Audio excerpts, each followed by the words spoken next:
அருமை சகோதரன் ஆரோக்கிய ராஜேஷை இந்த நேரத்தில் பாராட்டுவதில் பெரும் மகிழ்ச்சி அடைகிறேன்.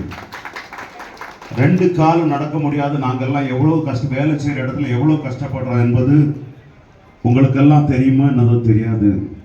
ஆனால் கஷ்டத்தின் மேல் கஷ்டத்தில் பட்டுட்டு இருக்கிறோம்.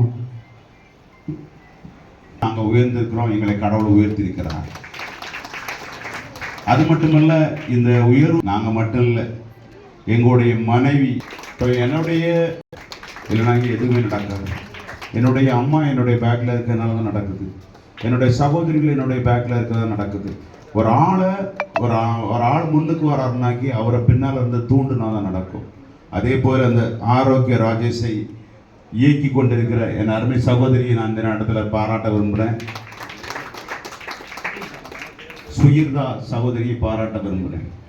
அதாவது அவர் ஒருத்தங்க தான் சம்பளம் வாங்குறாரு, ஆனால் சம்பளம் வாங்காமல் அவங்க கூட போய் வேலை பார்க்குறாங்க. டெய்லி பணக்குடியில் போய் இங்கேருந்து டெய்லி பஸ்ஸில் கஷ்டப்பட்டு ஏறி உருண்டு புரண்டு இறக்கி மழை டைமில் சில கண்டக்டர் மாதிரி பஸ்ஸே நிறுத்த மாட்டான்.